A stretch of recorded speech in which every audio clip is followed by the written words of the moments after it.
मैं कैसी लग रही हूँ? सुंदर। आज से प्रथम पूजा तो मैं ही करूंगी। मुझे अपना अधिकार किसी से मांगना नहीं पड़ेगा और मेरा अधिकार कोई छीन भी नहीं सकता है प्रभु। मैं नरकासुर हूं। नरकासुर।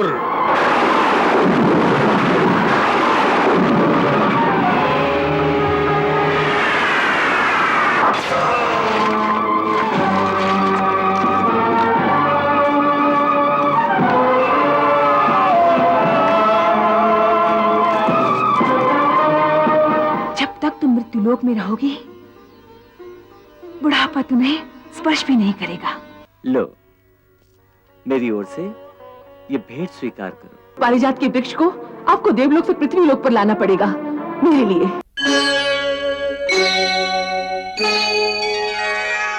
भगवान श्री कृष्ण की 3 प्रमुख पटरानियां थीं, रुक्मिणी, जामवंती और सत्यभामा। सत्यभामा का स्वभाव कुछ अहंकारी और ईर्ष्यालु था। वो अपने रूप, धन और वैभव के घमंड में दूसरी रानियों को नीची दृष्टि से देखती थी। इसका एक विशेष कारण भी था कि सत्यभामा एक वैभवशाली यदुवंशी सरदार सत्राजीत की पुत्री थी। सत्यभामा श्री कृष्ण की रानी बनकर राजमहल में आई, परंतु अपने रूप और अहंकार के कारण वो स्वयं को सर्वश्रेष्ठ मानती रही। सखी, मैं कैसी लग रही हूँ? सुंदर, अति सुंदर महारानी।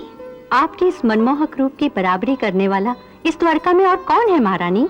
इसीलिए तो द्वारकाधीश सब रानियों से बढ़कर हमारी महारानी को चाहते हैं। क्यों नहीं चाहेंगे?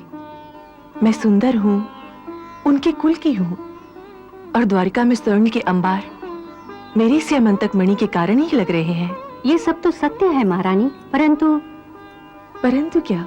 कहो। जाने दीजिए महारानी। नहीं नहीं, कहो ना, तुम्हारे मन में जो हो निसंकोच कहो। सच्ची बात तो ये है महारानी कि मैं देख रही हूँ कि द्वारकाधीश महारानी रुक्मिणी को। हाँ, क्या महारानी रुक्मिणी को? यही कि वो देवी रुक्मिणी को आपसे अधिक महत्व दे रहे हैं। मुझसे अधिक? परंतु कैसे?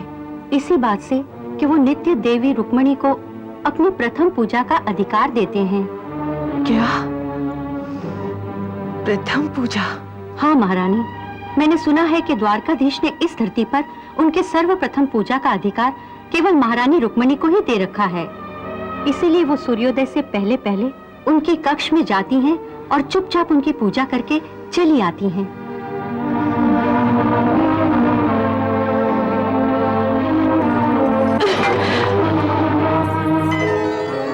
देवताओं का नियम था कि वे सूर्योदय से पहले अमृत वेला में ही द्वारिका के आकाश में प्रकट होकर श्री कृष्ण की पूजा तथा आरती करके अपने अपने लोकों को चले जाते। तत्पश्चात देवी रुक्मिणी आती। रुक्मिणी स्वयं महालक्ष्मी का अवतार थीं। इस बात को रुक्मिणी और श्री कृष्ण दोनों ही जानते थे। सो देवताओं के पश्चात रुक्मिणी चुपचाप उनके महल में आती और धरती पर भगवान श्री कृष्ण की सर्वप्रथम पूजा वही करती। अरे सत्यभामा, इतनी प्रातः कहाँ जा रही हो? जहाँ आप जा रही हैं दीदी। अर्थात? अर्थात ये कि मैंने सुना है सवेरे सवेरे चुपचाप आप द्वारकाधीश के कक्ष में अकेले उनकी पूजा करने जाती हैं। आज मैंने भी सोचा कि उनकी सर्वप्रथम पूजा का पुण्य मैं भी अर्जित कर लूं। अरे वाह, ये तो बहुत अच्छा विचार है। आओ मेरे साथ। आपको बुरा तो नहीं लगा दीदी? मैं आपके अधिकार में हिस्सा बांट रही हूं। अरे नहीं नहीं, वो तो त्रिलोकीनाथ हैं। उनकी पूजा का अधिकार तो ब्रह्मांड के हर एक प्राणी को है। भक्ति पर किसी एक का अधिकार नहीं होता। अब चलो, नहीं तो देर हो जाएगी। आओ।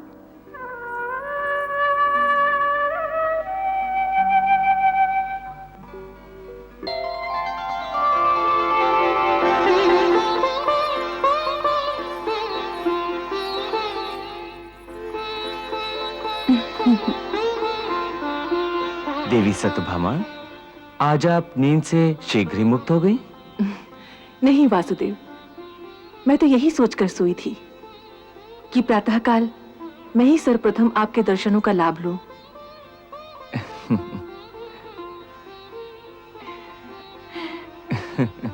ये तो शुभ विचार है।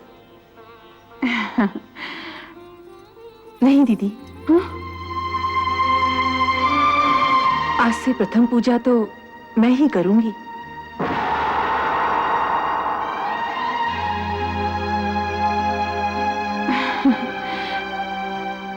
अवश्य, आज से ये अधिकार तुम्हारा हुआ।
क्या सोच रही हो रुक्मिणी? मैं क्या सोच सकती हूँ प्रभु, मेरा तो सब कुछ आप ही का है। मनसा वाचा कर्मणा से मैंने आपको अपने हृदय में बसाया है। मुझे अपना अधिकार किसी से मांगना नहीं पड़ेगा और मेरा अधिकार कोई छीन भी नहीं सकता है प्रभु। तो फिर अपनी छोटी बहन सत्यभामा को भी अपने जैसा क्यों नहीं बनाती? उसके अहंकार का नाश क्यों नहीं करती?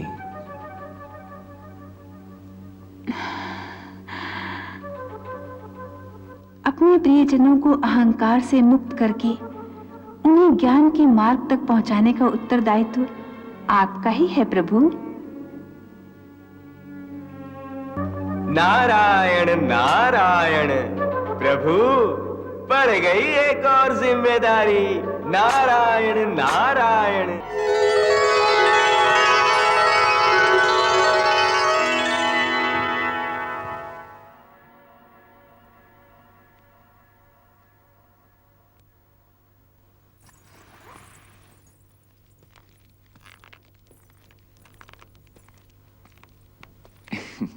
द्वारिका में देवराज इंद्र का स्वागत है। आइए पधारिए।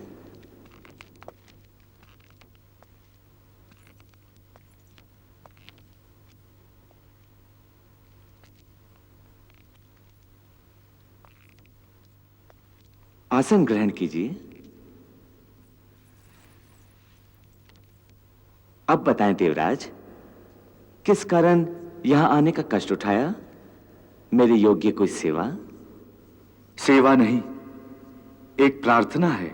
निसंकोच कहें। द्वारिकाधीश, इस समय देवलोक पर आतंक के बादल छाए हुए हैं। क्यों? अधर्मी नरकासुर के कारण।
इसका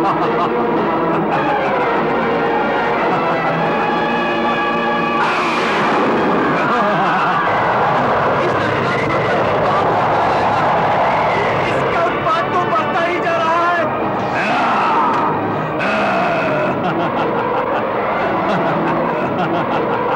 स्वयं को देवताओं का रक्षक कहने वाला इंद्र, कहां छुपा बैठा है तू? हैं?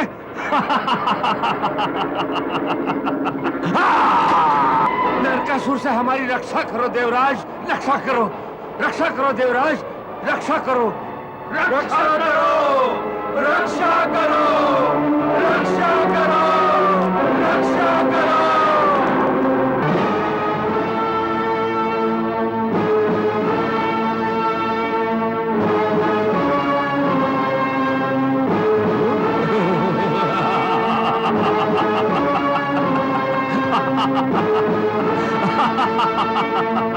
अच्छा हुआ इंद्र जो तू मेरे सामने आ गया।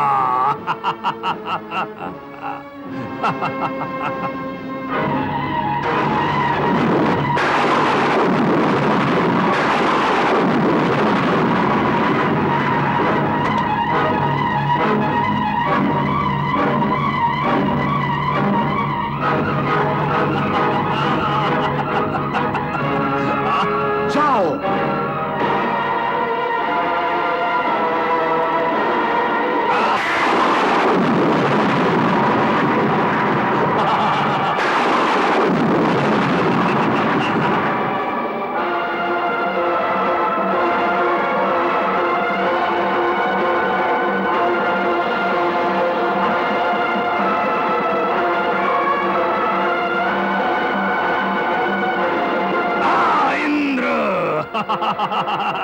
मेरे साथ युद्ध कर।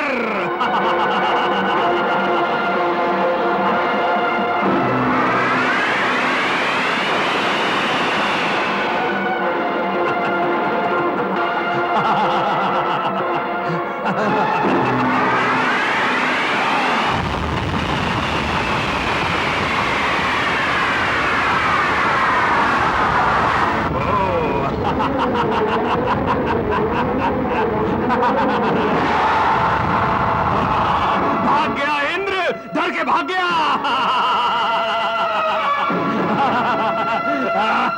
मैं तुझे छोड़ूंगा नहीं इंद्र। उसने हमारी देव माता का भी अपमान कर दिया है, उनके कुंडलों का हरण कर लिया है।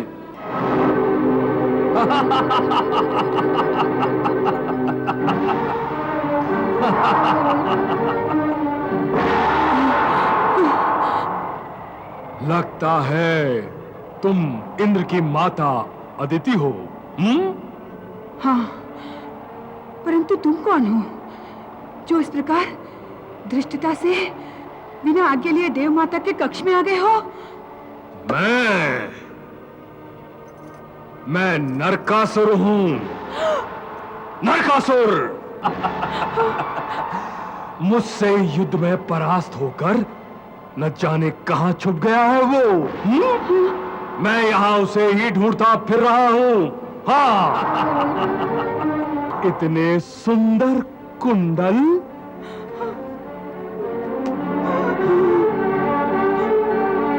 तुमने मेरी आज्ञा के बिना इतने सुंदर कुंडल अपने कानों में कैसे पहन लिए?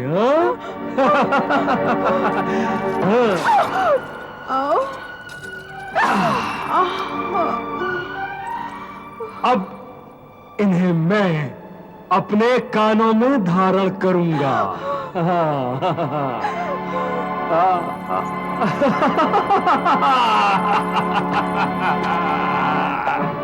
यदि इंद्र यहां लौटकर आए तो उससे कहना कि नरकासुर देवलोक पर अपनी विजय की निशानी के रूप में देवताओं की मां के ये कुंडल उतार कर ले गया।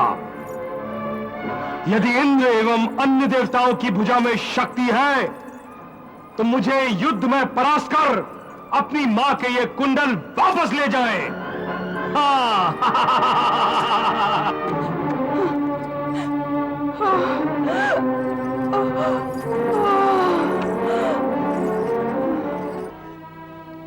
हम सब उसके आगे असमर्थ हो गए हैं। आप ही हमारी रक्षा कर सकते हैं प्रभु, आप ही हमारी रक्षा कर सकते हैं। अर्थात ये कि आपके हाथों से ही देवताओं के धर्म की रक्षा संभव है। यदि आप सहायक न हुए तो स्वर्गलोक की सत्ता ही समाप्त हो जाएगी। इसी के साथ पृथ्वीलोक पर भी अधर्म का आतंक फैल जाएगा। निर्णय आपके हाथ में है जनार्दन। जब स्वयं ब्रह्मा जी ने ही कह दिया है तो मुझे नरकासुर से आप लोगों को मुक्ति दिलानी ही पड़ेगी। मैं आपके साथ अवश्य चलूंगा देवराज। तो फिर विलंब न करें मधुसूदन, नरकासुर के नगर प्राग्ज्योतिषपुर के लिए प्रस्थान करें। तो ठीक है, आप इंद्रलोक जाएं। धर्म की रक्षा और धर्म की स्थापना तो मेरा पहला कर्तव्य है। अब जाकर देवताओं से कहिए कि वो निश्चिंत रहें।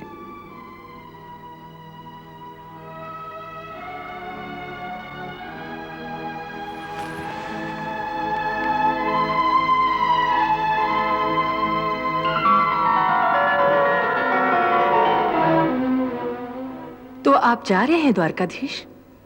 हाँ, धर्म की रक्षा तो करनी ही पड़ेगी। मैं भी आपके साथ चलूंगी। तुम? सत्यभामा, मुझे नरकासुर से युद्ध करना पड़ेगा। तुम युद्ध में क्या करोगी? मैं आपकी सहायता करूंगी। मेरी सहायता? मैं भी तो यादव कन्या हूं। नारी को अशक्ति मत समझिए द्वारकाधीश। जैसी तुम्हारी इच्छा।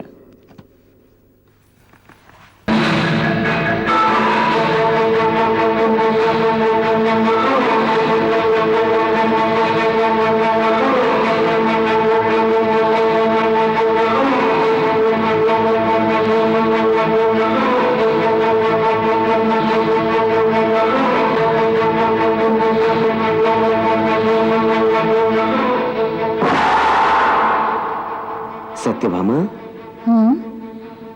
वो देखो नरकासुर की नगरी।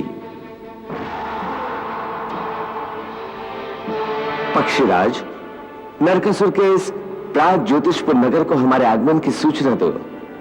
तुम एक अपने पंखों की शक्ति का इन्हें आभास कराओ।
शंख ध्वनि है।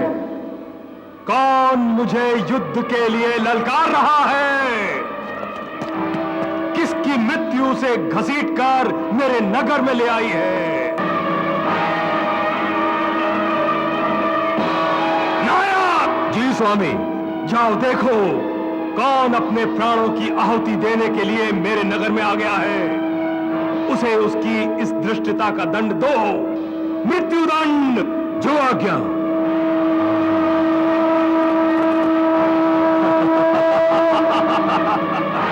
चलो।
में अनर्थ हो गया। धूमकेतु, तुम युद्ध का मैदान छोड़कर यहां कैसे भाग आए? अनर्थ हो गया, अनर्थ हो गया। द्वारिका के कृष्ण ने आकर हमारी सारी सेना का नाश कर दिया। हमारे सारे सैनिक मारे गए। उस दुष्ट ग्वाले का इतना दुस्साहस कि मेरी नगरी प्राग ज्योतिषपुर पर आक्रमण करे। निश्चय ही उसकी मृत्यु मेरे हाथों से लिखी हुई है। मैं स्वयं उसका वध करूंगा। दुष्ट ग्वाले, सावधान, मैं आ रहा हूं।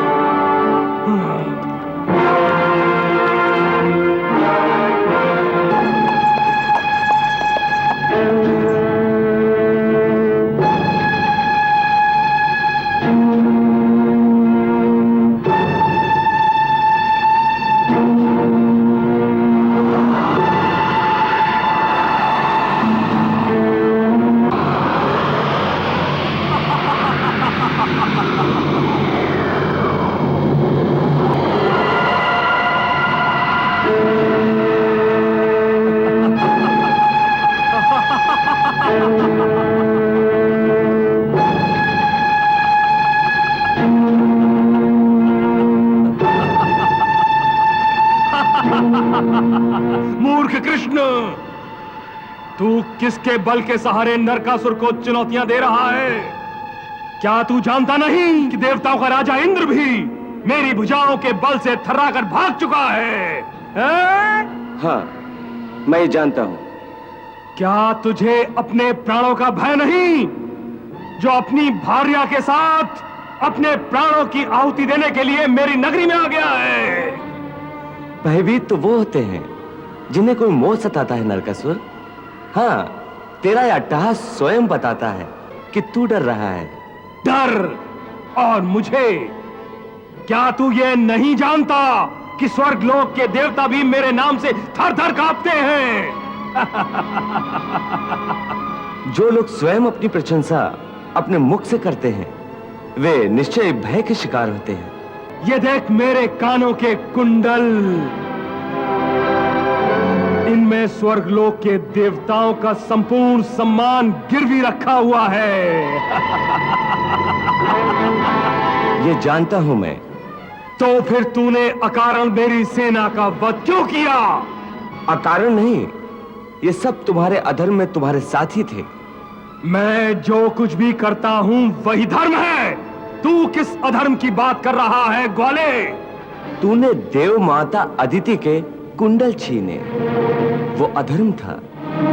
तूने लोक मंगलकारी ऋषि और मुनियों को पीड़ा दी, वो भी अधर्म था।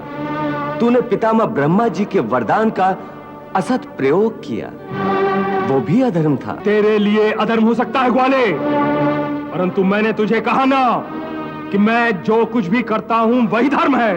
अब तू भी समझ ले नरकासुर कि मैं भी अपने धर्म का पालन करने आया हूं, और मेरा धर्म है तेरा वध। तू मेरा वध करेगा? तू तो ले।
देवी, कौन है आप? मैं भूदेवी हूँ। ये नरकासुर मेरा ही पुत्र था। भगवान, पूर्व काल में आपने अपने वराह अवतार के समय मुझे वरदान देकर इस पुत्र को दिया था। अच्छा हुआ कि इसकी मुक्ति आपके ही हाथों से हुई है। लीजिए ये कुंडल।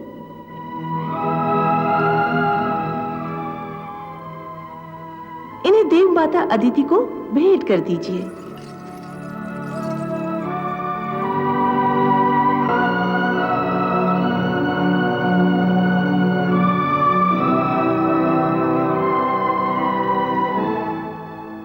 देवी, आपका पुत्र अधर्मी और पापी हो गया था, इसलिए मुझे उसका संहार करना पड़ा।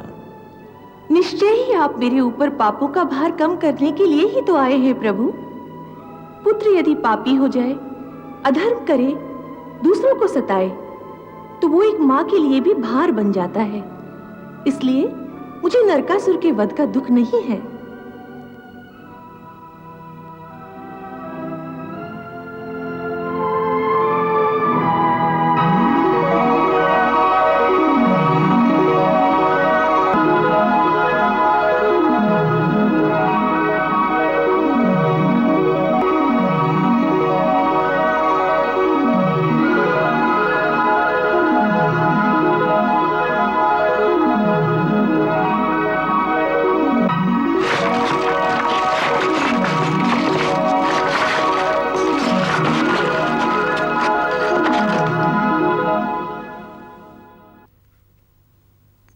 वासुदेव, अब तो स्वर्गलोक चलना ही होगा।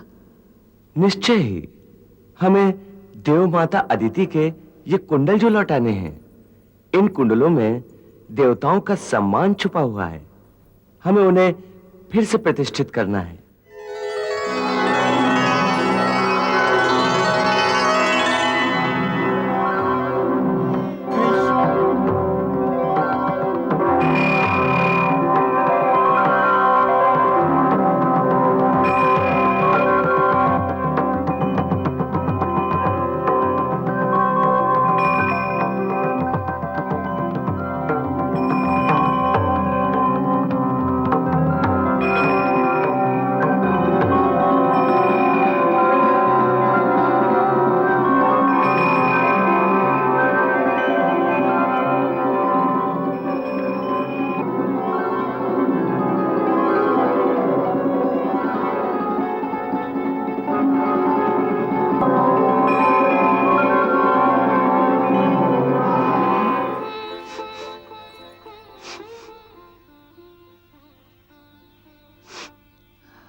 देवराज, ये दिव्य सुगंध कहाँ से आ रही है?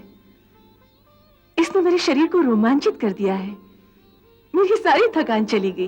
देवी, ये सुगंध तो हमारे पारिजात वृक्ष के पुष्पों की है। पारिजात? ये पारिजात वृक्ष कहाँ है? वो उस उद्यान में हमारा पारिजात वृक्ष लगा है। मैंने पहले कभी पारिजात जैसा सुंदर वृक्ष नहीं देखा। तो आइए ना। आइए।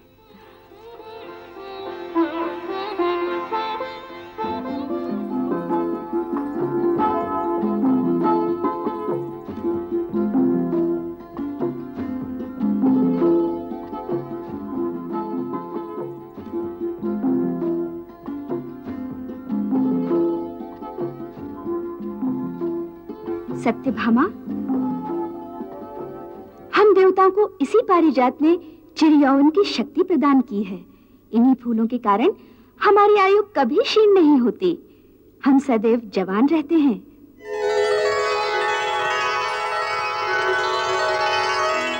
देवासुर संग्राम में ये पारिजात हमें समुद्र मंथन से प्राप्त हुआ था। तब से ये वृक्ष हमारे स्वर्गलोक की शोभा है। मेरी पत्नी शची तो इस वृक्ष के नीचे ही अपनी क्रीड़ा करती है। इनकी ये सुंदरता इस वृक्ष के पुष्पों से ही है।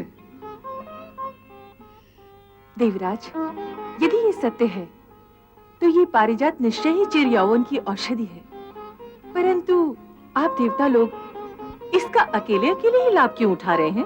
क्योंकि ये देवताओं की ही संपत्ति है। एक बार महादेव भगवान शंकर ने इसकी मांग हमसे की थी, परंतु हमने उनके सामने भी हाथ जोड़कर क्षमा मांग ली थी। संभवतः इसीलिए भगवान शिव ने भगवती पार्वती के लिए स्वयं एक पारिजात वन की रचना कर डाली है। अपनी पत्नी की इच्छा पूर्ति के लिए कौन क्या नहीं करता द्वारकाधीश? आपके स्वर से तो ऐसा लगता है कि आपको द्वारिकाधीश से कोई शिकायत है। देवी, हर पत्नी को अपने पति से कोई ना कोई शिकायत होती है। आप अपने मन से ही पूछ लीजिए। आइए, देव माता आपकी प्रतीक्षा कर रही हैं। आइए।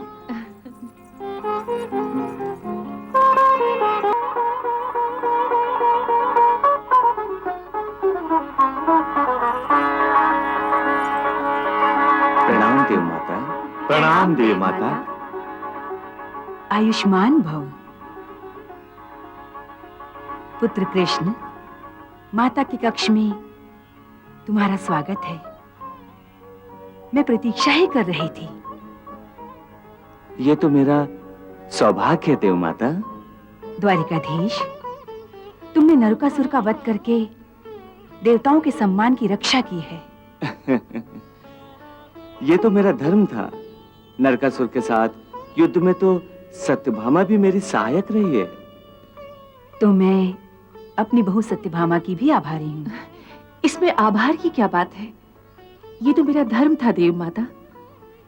पत्नी तो सदैव पति की सहायक होती है।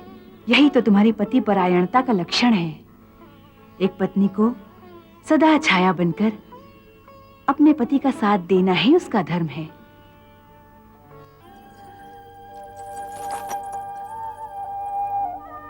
ये लीजिए देव माता, हमारी ओर से ये भेंट स्वीकार कीजिए।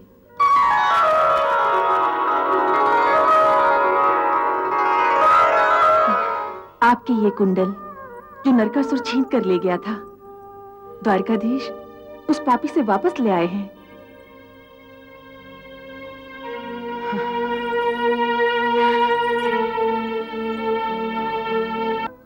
सत्यभामा, ये कुंडल केवल नारी के आभूषण नहीं है। इनमें एक नारी के सम्मान की धरोहर भी छिपी हुई है, जिसके लिए वो जीवन भर गर्व की अनुभूति करती है। इनमें एक माता के मान की मर्यादा भी छिपी हुई है, जिसके लिए एक मां अपनी संतान से रक्षा की कामना रखती है। एक नारी होने के कारण तुमने एक नारी की व्यथा को समझा है। तुमने मुझे मेरा गौरव, मेरा सम्मान फिर से लौटा दिया है। इसके लिए मैं तुम्हें किन शब्दों में आशीर्वाद दूं, मैं समझ नहीं पा रही हूं। आपकी वेदना को द्वारकाधीश ने भली भांति समझा था, इसलिए नरकासुर से युद्ध करने के लिए तैयार हो गए थे। इनकी उस पर विजय इनके ही शौर्य की गाथा थी। मैं तो केवल निमित्त मात्र थी। मैं तुम्हारी इस पति भक्ति से अत्यंत प्रसन्न हूं, इसीलिए मैं तुम्हें हृदय से आशीर्वाद देती हूं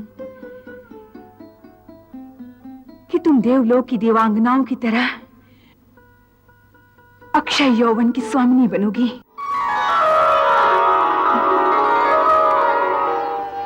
जब तक तुम मृत्युलोक में रहोगी, बुढ़ापा तुम्हें स्पर्श भी नहीं करेगा। आपके इस आशीर्वाद से मेरा रोम रोम पुलकित हो गया है देव माता। सचमुच धन्य है महारानी। देव माता ने आज तक किसी मृत्युलोक वासी को ऐसा आशीर्वाद नहीं दिया जैसा आपको दिया है। सचमुच युद्ध का असली फल तो तुम्हें ही मिला है सत्यभामा।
द्वारिकाधीश, आप देवलोक को चिंता मुक्त करके आ गए। मैं तो आप ही की प्रतीक्षा कर रही थी। देव माता कुशल से तो है ना? हाँ रुक्मिणी, देव माता अदिति के सम्मान की रक्षा हो गई। नरकासुर द्वारा छीने गए कुंडलों को पाकर देव माता आनंद विभोर हो गईं। तुम जानती हो, इस युद्ध में सत्यभामा ने मेरी बड़ी सहायता की है। जानती हूँ, मेरी बहन ने आपकी सहायता करके अपने कर्तव्य का ही पालन किया है प्रभु। सत्यभामा को इस बात का अत्यंत मधुर फल भी मिला है। अच्छा, वो क्या? सत्यभामा को देव माता अदिति ने चिर यौवना बने रहने का आशीर्वाद दिया है। अरे वाह, ये तो बड़ी अच्छी बात है। अब निश्चय ही सत्यभामा इस पृथ्वी पर अपने समान किसी को भी नहीं समझेगी। आपकी लीला बड़ी अद्भुत है प्रभु। हंस क्यों रही हो रुक्मिणी? मैं तुम्हारे लिए उस दिव्य पारिजात का एक पुष्प लाया हूँ।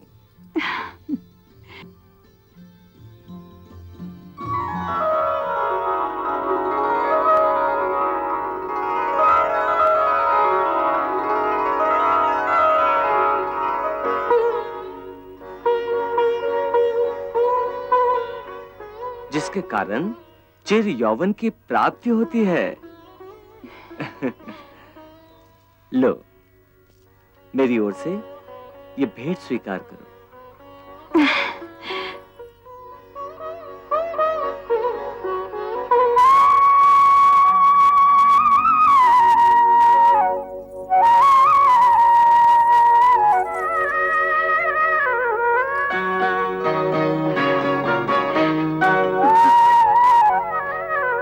द्वारिकाधीश, मैं तो पहले से ही आपकी नित्य रमणा हूँ।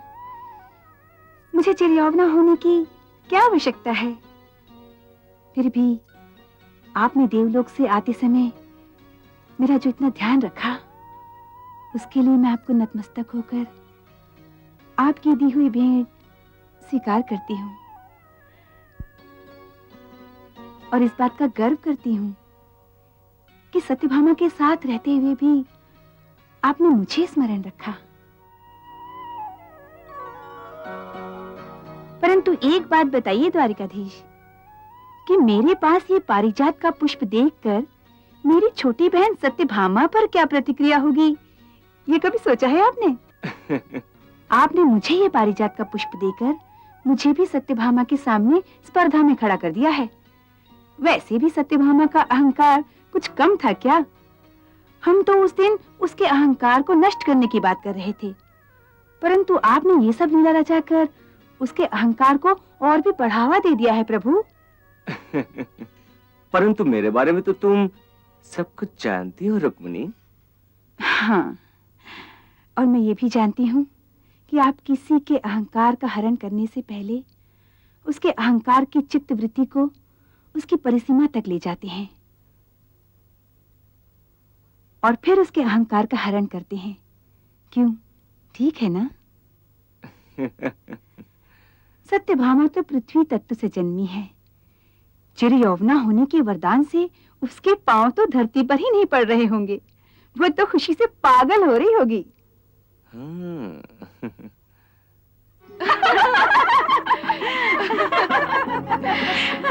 देव माता अपने कुंडल पाकर मुझ पर इतनी दयालु हो गई, इतनी दयालु हो गई। कितनी दयालु हो गई महारानी। आपकी हंसी देखकर तो ऐसा लगता है मानो स्वर्गलोक की सारी संपदा आपको ही दान में दे दी हो।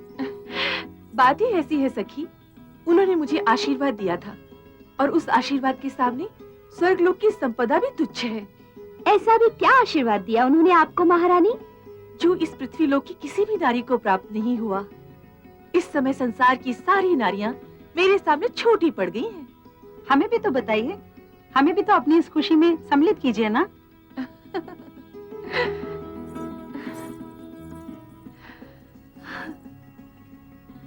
समय मेरी आयु के आगे ठहर गया है। मैं चिर यौवना हो गई हूँ। चिर यौवना? हाँ, अब मैं कभी बूढ़ी नहीं हो सकती, सदा जवान रहूंगी।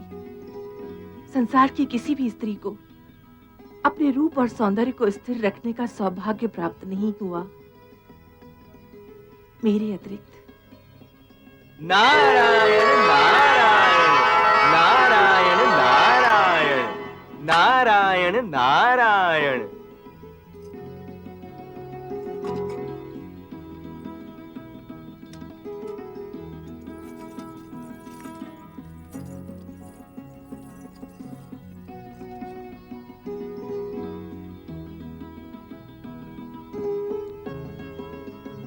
बधाइए मुनिराज, सत्यभामा का प्रणाम स्वीकार करें। देवी सत्यभामा आज इतनी प्रसन्न दिख रही हैं। हाँ, देवलोक की यात्रा से लौटी जो हैं। बात यह है मुनिराज, देवलोक से मैं ऐसी अमूल्य निधि लेकर आई हूँ जिसकी पात्र केवल मैं ही हूँ। ये तो बहुत अच्छी बात है देवी। किस अलंकरण से विभूषित हुई हैं आप देवलोक में? अलंकरण से नहीं देवर्षि, आशीर्वाद से कहिए। देव माता अदिति ने मुझे जीवन पर्यंत चिर यौवना होने का आशीर्वाद दिया है। अच्छा अच्छा, तो ये बात है। परंतु परंतु क्या? यही कि प्रभु जब देवलोक से लौट रहे थे तो देवराज ने उन्हें एक पारिजात का पुष्प भी तो भेंट किया था। पारिजात का पुष्प? हाँ, प्रभु की लीला भी बड़ी विचित्र है, कभी असमानता नहीं रखते। उन्होंने आपको चिर यौवना होने का आशीर्वाद दिला दिया और देवी रुक्मणी को पारिजात पुष्प भेंट कर दिया। नारायण नारायण। द्वारिकाधीश ने पारिजात का पुष्प दीदी को भेंट किया? हाँ, पारिजात का महत्व जानती हैं देवी? ये पुष्प जिसके पास रहता है उसे संसार के हर वैभव, सुख, संतान, मान, यश और प्रतिष्ठा की प्राप्ति होती है। चिर यौवना का आशीर्वाद तो उसे सहज ही मिल जाता है देवी। द्वारिकाधीश ने स्वयं देवी रुक्मणी को वो पुष्प धारण करने को कहा है। इस तरह प्रभु ने अपनी दोनों पटरानियों को चिर यौवना बना दिया है। आपको चिर यौवना होने की बधाई हो देवी। वाह प्रभु वाह। नारायण नारायण।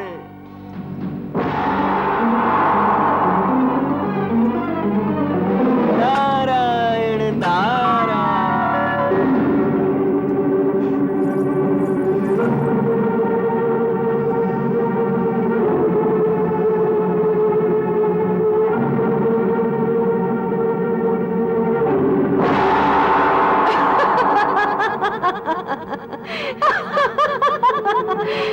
बहुत गर्व था ना तुम्हें अपने चिर यौवना होने का। बहुत अहंकार था तुम्हें कि द्वारकाधीश तुम्हें ही सबसे अधिक चाहते हैं। देख लिया ना, अब तो सत्य को स्वीकार करो, द्वारकाधीश छलिया है, छलिया। नहीं, द्वारकाधीश छलिया नहीं। अगर वो मुझे सबसे अधिक प्रेम न करते तो मुझे अपने साथ युद्ध पर न ले जाते। फिर तुम्हें क्यों नहीं दिया पारिजात का पुष्प उन्होंने? अब तो अपनी आंखों से पट्टी खोलो सत्यभामा।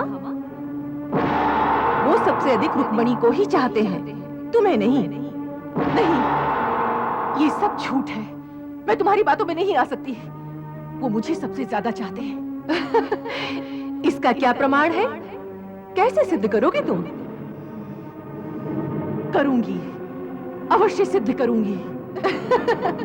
परंतु कैसे?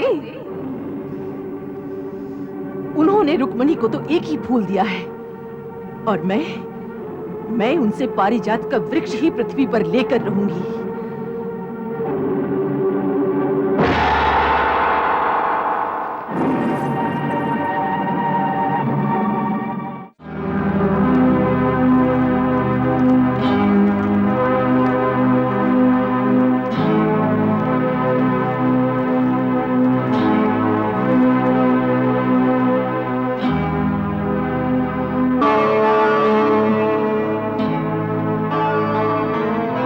ये मैं क्या सुन रहा हूँ सत्यभामा? तुम्हें पारिजात का वृक्ष चाहिए? हाँ, पारिजात का वृक्ष चाहिए। परंतु पारिजात का वृक्ष तो देवलोक के नंदनवन में है। हाँ, उसी पारिजात के वृक्ष को आपको देवलोक से पृथ्वीलोक पर लाना पड़ेगा मेरे लिए।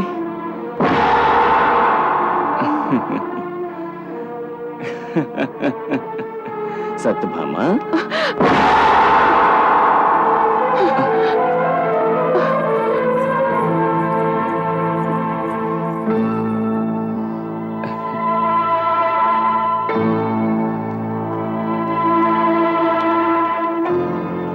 सत्यभामा, मैं तुम्हें प्रसन्न देखना चाहता हूँ, और तुम्हें प्रसन्न करने के लिए मैं कुछ भी कर सकता हूँ। परंतु कुछ भी नहीं। मैं आपसे कुछ और करने के लिए नहीं कहती। मैं केवल इतना कहती हूँ कि मेरे लिए आप पारिजात का वृक्ष लेकर आए, बस।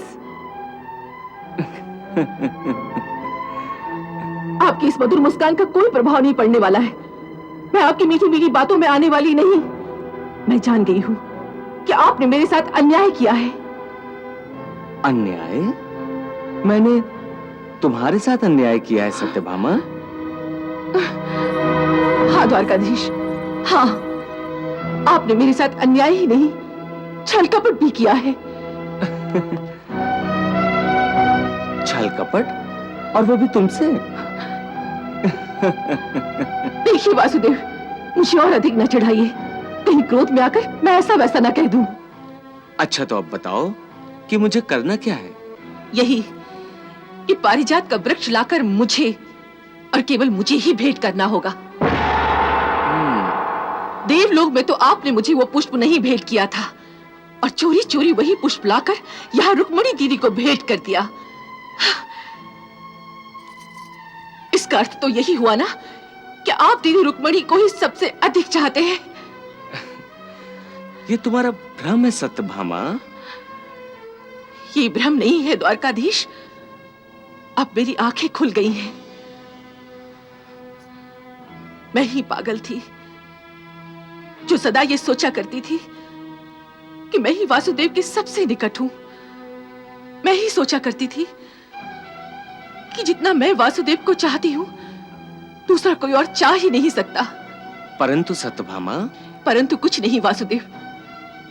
नारी जिसको सबसे अधिक प्रेम करती है, उसके प्रेम का बंटवारा नहीं सह सकती। यदि उसे लगे कि उसका प्रेमी नारी के प्रेम का पूर्ण प्रतिदान नहीं देता, तो उसके प्रेम का अपमान ही होगा ना द्वारकाधीश। उसका मान खंडित हो जाएगा। ऐसा कुछ नहीं सत्यभामा। क्यों नहीं है द्वारकाधीश?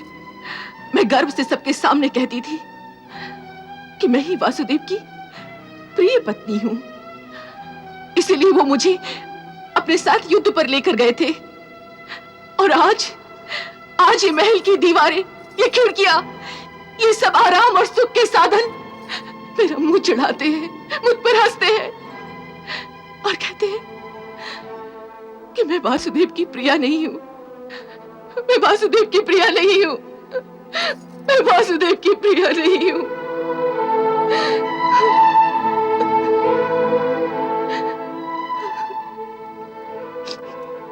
वास्तविकता क्या है, इसके बारे में तो तुमने कभी विचार ही नहीं किया। वास्तविकता यही है कि दीदी के कल्याण के लिए आपने पारिजात का पुष्प उन्हें दिया, मुझे नहीं। नहीं, वास्तविकता तो ये है कि तुमने देवलोक में पारिजात का दर्शन किया था, उसके पुष्प भी देखे थे और उसकी सुगंध से भी परिचित थी, परंतु रुक्मिणी ने तो पारिजात के गुणों का अनुभव ही नहीं किया था। वो तो देवलोक के वातावरण तक से अपरिचित थी। इसलिए जब देवराज इंद्र ने मुझे वो फूल दिया तो मैंने सोचा कि उससे भी तुम्हारे जैसे सौभाग्य की अनुभूति मिले जो तुमने देवलोक में मेरे साथ प्राप्त किए। इसमें तुम्हारे अकल्याण की बात कहां है?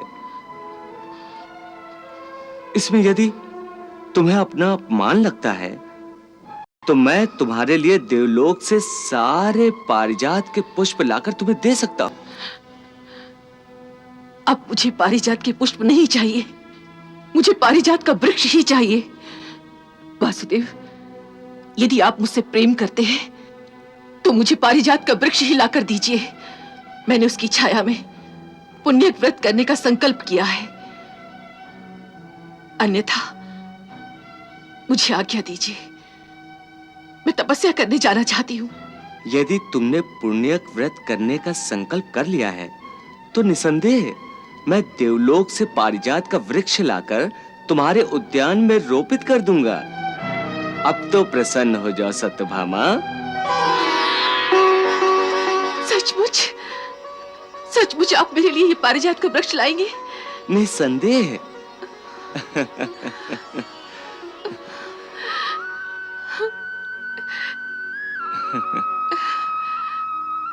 नारायण नारायण। प्रभु, आपकी लीला बड़ी निराली है। देवी सत्यभामा को चिर यौवना का वरदान दिलाकर आपने उनके अहंकार को परिसीमा तक पहुंचा दिया और अब आप उन्हीं के लिए पारिजात लाने की योजना बना रहे हैं। वैसे ठीक ही है, देवराज इंद्र के अहंकार को भी तो समाप्त करना है। उन्होंने भी तो भगवान शंकर को पारिजात देने से मना कर दिया था। उन्हें इस धृष्टता का दंड तो मिलना ही चाहिए। प्रभु वाह, प्रभु वाह, कैसी लीला रचाई है। एक तीर और लक्ष्य भेद दो। नारायण नारायण।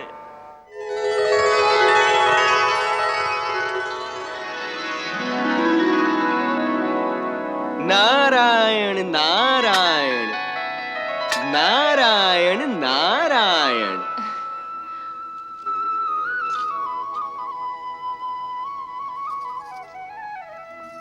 प्रणाम मुनिवर। सौभाग्यवती भव। आप दोनों ने मुझे क्यों स्मरण किया है? देवर्षि, देवी सत्यभामा पारिजात वृक्ष की छाया में पुण्यक व्रत का अनुष्ठान करना चाहती हैं। इसलिए आपको देवलोक जाकर मेरी ओर से यह विनती देवराज इंद्र से करनी होगी कि वो पारिजात के वृक्ष को सत्यभामा के उद्यान में लगवा दें। भगवान, क्या देवलोक की निधियों को पृथ्वी लोक पर लाना उचित होगा? क्या आप क्षीर सागर को पृथ्वी लोक पर लाने की सोच सकते हैं? क्या ये विधि के विधान के विरुद्ध न होगा भगवान? देवर्षि, आपका कथन भी उचित है, परंतु मैंने तो देवी सत्यभामा को पारिजात का वृक्ष पृथ्वी पर लाने का वचन दे दिया है। अब यह भी तो संभव नहीं कि मेरा दिया हुआ वचन झूठा हो जाए। यदि ऐसा हुआ तो संसार से सत्य का नाश हो जाएगा। इसलिए आप इंद्र को मेरा संदेश जाकर दें। जो आज्ञा प्रभु। नारायण नारायण। मृत्युलोक में पारिजात की कामना? हाँ, श्री कृष्ण का तो यही कहना है। तो क्या वे ये नहीं जानते कि इस समय मनुष्य योनि में है और पृथ्वी पर वास कर रहे हैं? देवलोक को अमरता देने वाले पारिजात को मैं पृथ्वी पर कैसे भेज सकता हूं? इसलिए मैं पारिजात को देने से स्पष्ट इनकार करता हूं। यही संदेश द्वारिकाधीश को आप मेरी ओर से दे दें। जैसी आपकी इच्छा देवेंद्र। नारायण नारायण नारायण नारायण नारायण नारायण।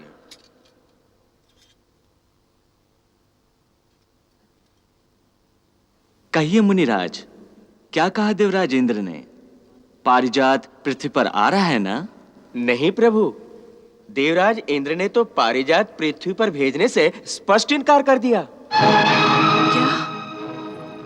स्पष्ट इनकार कर दिया? हाँ।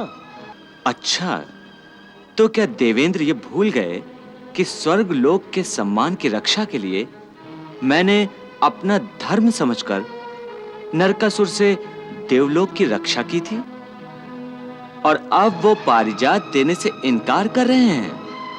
अब तो मैं पारिजात उनसे लेकर ही रहूंगा, चाहे मुझे इसके लिए देवराज इंद्र से युद्ध क्यों न करना पड़े।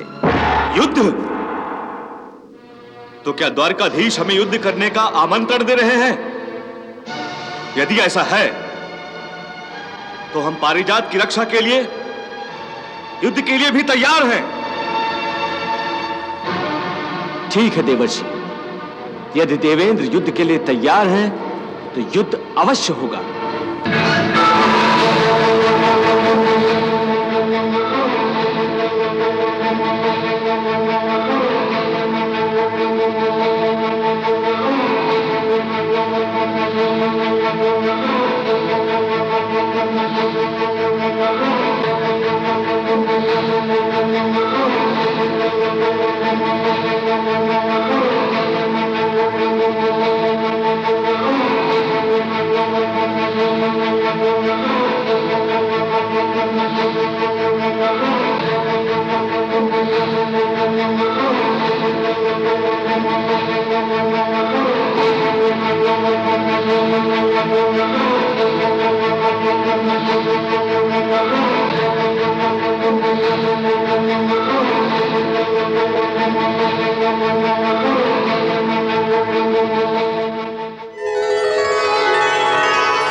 हे पारिजात, मुझे आपको लेकर पृथ्वीलोक में जाना है। आप मेरे साथ चलने की कृपा कीजिए।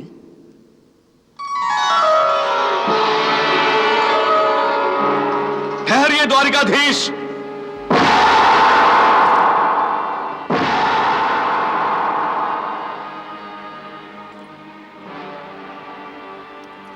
पारिजात देवलोक की संपत्ति है और मैं इस संपत्ति का रक्षक हूं। मेरी आज्ञा के बिना आप इसे लेकर नहीं जा सकते। आपकी आज्ञा के लिए ही तो मैंने देवऋषि नारद जी को आपके पास भेजा था। परंतु मैंने सहमति तो नहीं दी थी द्वारिकाधीश। इसीलिए तो मैं स्वयं पारिजात को लेने के लिए आया हूं। तो क्या मानवों को यह अधिकार मिल गया है कि वह अपनी इच्छा की पूर्ति के लिए देवताओं की मर्यादाओं का अतिक्रमण करें? देवताओं की अनुमति के बिना नंदनवन में प्रवेश करें?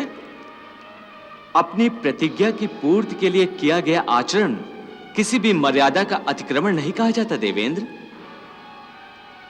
बल्कि अपने लक्ष्य की प्राप्ति ही यश का कारण बनती है, और मैं यही कर रहा हूं। मुझे इंद्र का पद इसीलिए प्राप्त है कि मैं देवलोक की संपत्ति की रक्षा कर सकूं। बस इसीलिए मैंने देवताओं की मर्यादा की रक्षा के लिए पारिजात को पृथ्वी पर भेजने से इनकार कर दिया था। आपने मेरे प्रयोजन से परिचित होकर भी इनकार कर दिया, इसलिए अब मैं पारिजात को लेकर जा रहा हूं। तो फिर आपको मुझसे युद्ध करना होगा द्वारिकाधीश।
द्वारिकाधीश, पृथ्वी पर संध्या वंदन का समय हो गया है। युद्ध नीति के अनुसार अभी आपके विश्राम का समय है। कल प्रातः फिर युद्ध शुरू होगा। मेरा आग्रह है कि आप देवलोक में ही मेरे महल में विश्राम करें। नहीं देवराज, इस समय हम दोनों युद्ध की दीक्षा में हैं और नीति के अनुसार हम आपका आश्रय नहीं ले सकते। और फिर आज तो शिवरात्रि है, भगवान शिव की आराधना का समय है, इसलिए हम अभी पारियात्र पर्वत पर जाकर विधि पूर्वक शिवरात्रि की पूजा करेंगे। जैसी आपकी इच्छा प्रभु।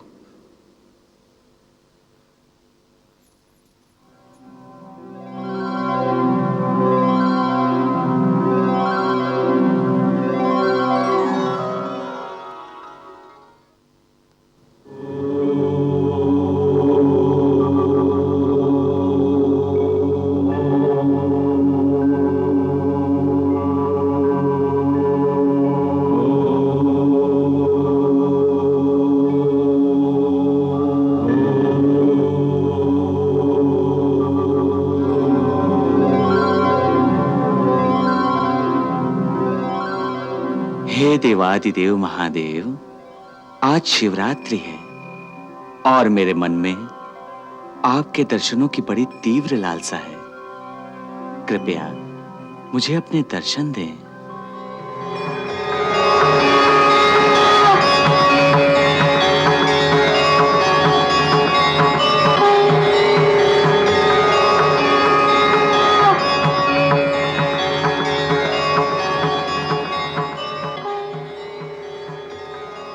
हे पतित पावनी गंगा, आज महाशिवरात्रि है और मैं द्वारिका से दूर युद्ध की दीक्षा में हूं। आज शंकर महादेव की आराधना की रात्रि है और मुझे उनकी पूजा करनी है। हे त्रिशूल पाणी की जटाओं में विहार करने वाली गंगा, मैं आपका आवाहन करता हूं।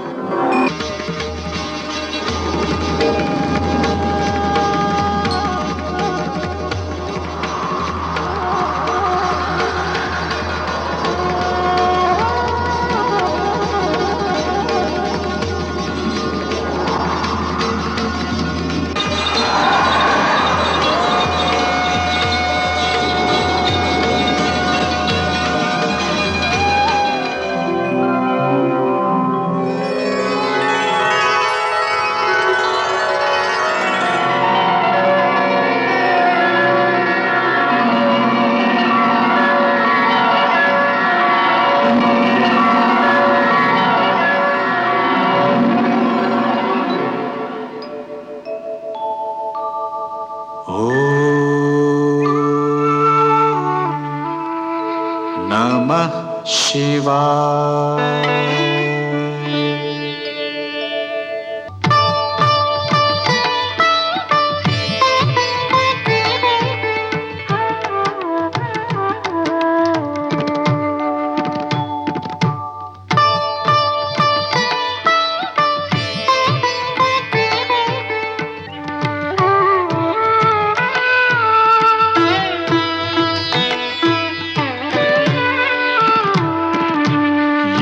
निर्मितांकर्ह्यपि कर्म पर्वणि मायां जनोऽयं गुणसर्गमोहितः न वेदनिस्तारणयोगमञ्जसा तस्मै नमस्ते विलयोदयात्मने।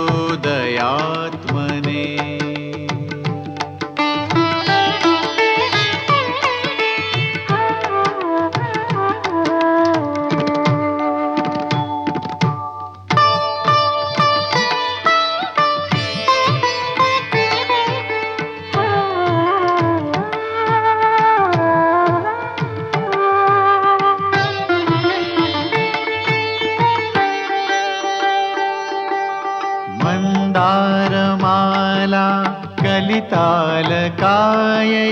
कपालमालाङ्कितकन्धराय दिव्याम्बरायै च दिगम्बराय नमः शिवायै च नमः शिवाय नमः शिवायै च नमः शिवाय।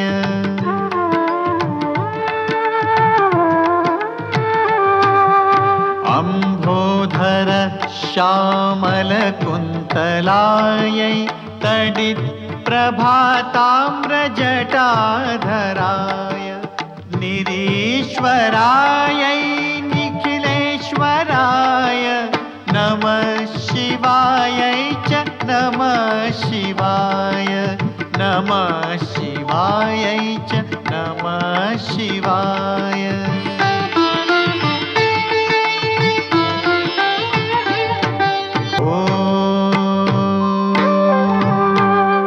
नमः शिवाय। ॐ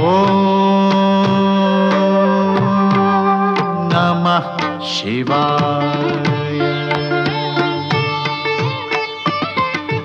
ॐ नमः शिवाय नमः शिवाय नमः शिवाय। ॐ नमः शिवाय नमः शिवाय नमः शिवाय। ओम नमः शिवाय नमः शिवाय नमः शिवाय। ओम नमः शिवाय नमः शिवाय नमः शिवाय। ओम नमः शिवाय।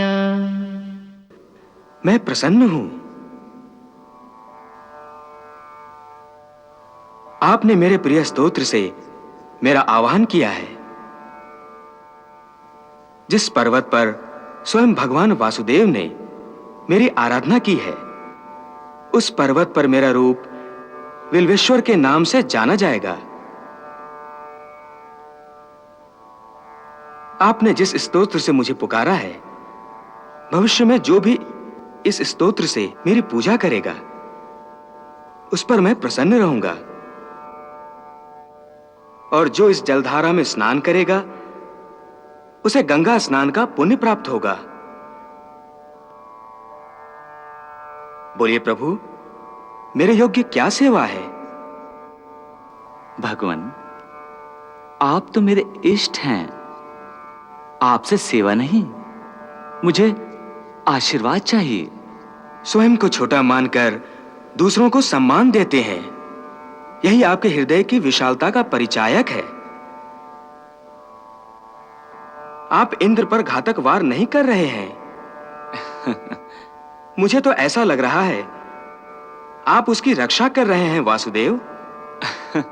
हाँ देव, मेरा उद्देश्य इंद्र का पराभव करना नहीं, मैं तो उसके अहंकार का नाश करना चाहता हूं। इस समय वो मुझे भी पारिजात के लिए मना कर रहा है और स्वयं को एक सर्वोच्च सत्ता के रूप में प्रतिष्ठित कर रहा है।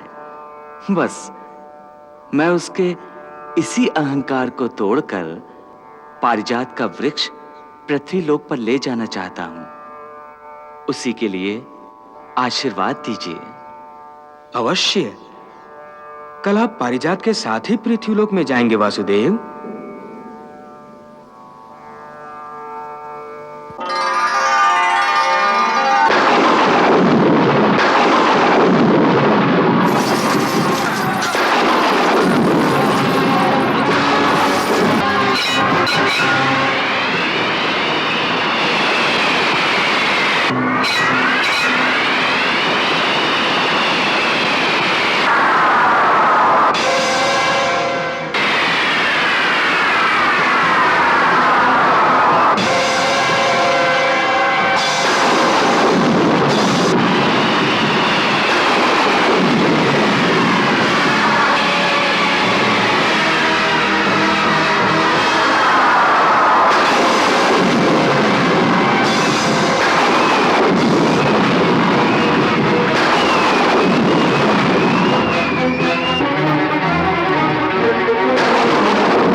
कृष्ण, ये क्या कर रहे हो? रुक जाओ सुदर्शन।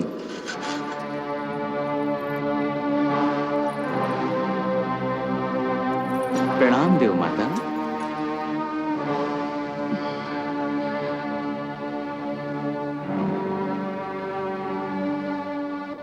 अपने ही भाई को समाप्त कर डालोगे?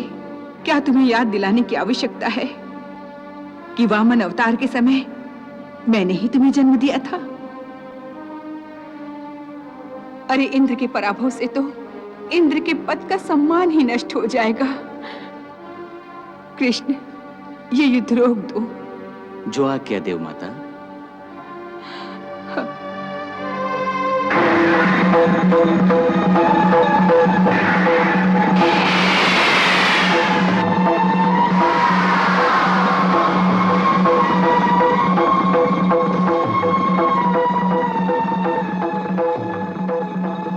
मैं तुम्हें पारिजात का वृक्ष प्रदान करती हूँ, परंतु इसका विधान ये होगा कि जैसे ही सत्यभामा का पुण्य व्रत पूरा होगा, ये वापस देवलोक में आ जाएगा।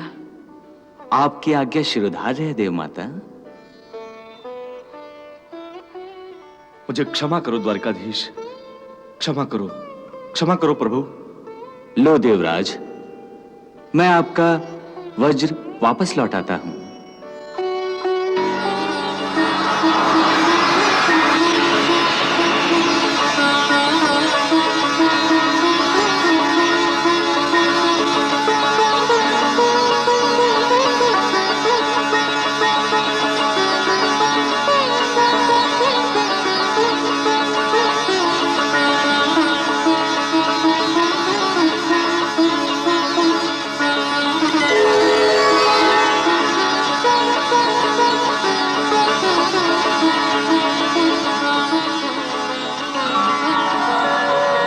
तुभ्यं नमामि नारायणाय, तुभ्यं नमामि जगदीश्वराय, हे लक्ष्मीकान्तं तुभ्यं नमामि, हे शान्ताकारं तुभ्यं नमामि, हे शान्ताकारं तुभ्यं नमामि, तुभ्यं। नारायण नारायण नारायण नारायण। देवर्षि, नारायण नारायण।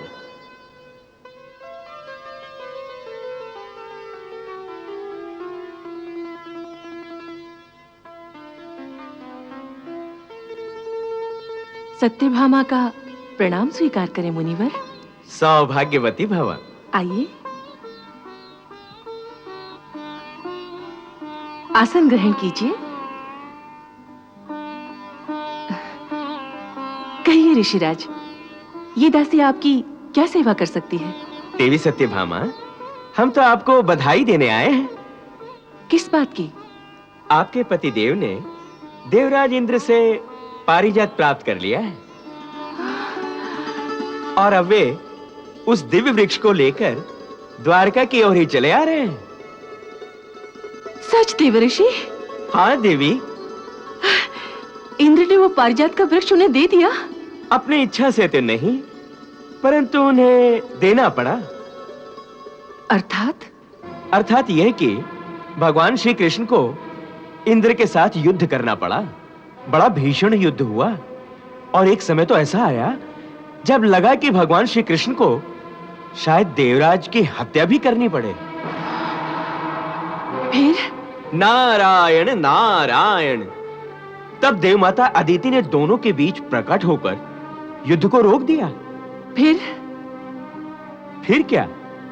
देव माता अदिति ने देवराज इंद्र को समझाया कि देवताओं को नरकासुर के आतंक से बचाने के लिए जिस सत्यभामा ने अपनी जान की बाजी लगा दी थी, आज उसी सत्यभामा ने पुण्य व्रत का संकल्प लिया है, जिस व्रत के अनुष्ठान से नारी को जीवन भर अपने पति का पूर्ण प्रेम प्राप्त होता है। उसी व्रत के अनुष्ठान से उसे यह सिद्धि प्राप्त होती है कि वो जब तक जिएगी उसके पति का साया उसके सिर पर बना रहेगा, वो सुहागन मरेगी। वही सत्यभामा जिसने तुम लोगों के लिए अपने प्राणों की चिंता तक नहीं की, तो तुम किस मुंह से उन्हें पारिजात का वृक्ष देने से इनकार कर रहे हो? ये कृतज्ञता नहीं तो क्या है? फिर नारायण नारायण। फिर क्या देवी? फिर तो देवराज इंद्र देव माता अदिति के तर्क के सामने विवश हो गए और उन्होंने स्वीकार किया कि श्री कृष्ण उस व्रत की अवधि के लिए पारिजात का वो दिव्य वृक्ष धरती पर ले जा सकते हैं। व्रत की अवधि के लिए? इसका अर्थ तो ये हुआ कि पुण्यक व्रत की पूर्ति के पश्चात वो पारिजात का वृक्ष ले जाएंगे। हाँ देवी, यह तो परम आवश्यक है और ये ठीक भी है। क्यों? क्योंकि यह प्रकृति के नियम के विरुद्ध होगा कि देवलोक की वस्तुएं धरती पर लाई जाएं। अब तो आप अपने पुण्यक व्रत के अनुष्ठान की तैयारी कीजिए देवी। परंतु उस व्रत का अनुष्ठान तो आपके ही मार्गदर्शन में होगा मुनिवर। उस समय तो आपको आना ही पड़ेगा। अवश्य देवी, जब आप कहेंगी आ जाऊंगा। नारायण नारायण।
श्री जय गणेश हरे,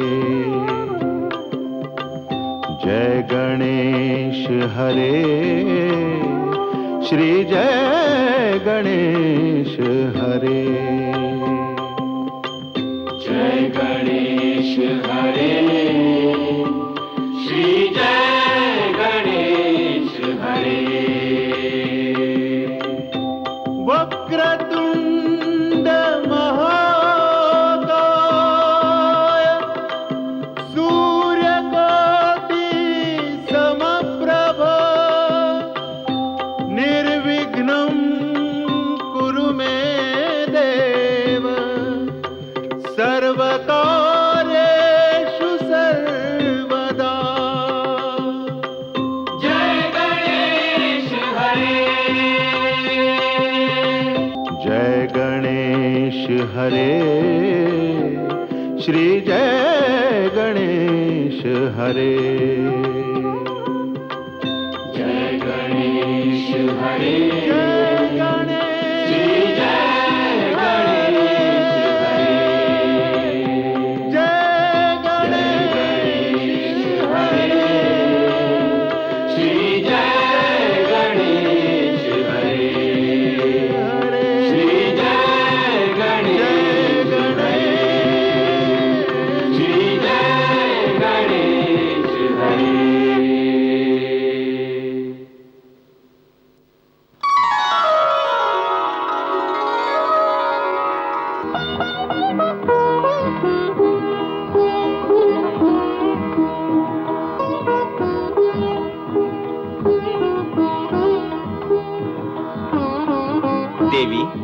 अब खड़ी होकर पारिजात वृक्ष से अपने यज्ञ की सफलता के लिए आशीर्वाद मांगिए।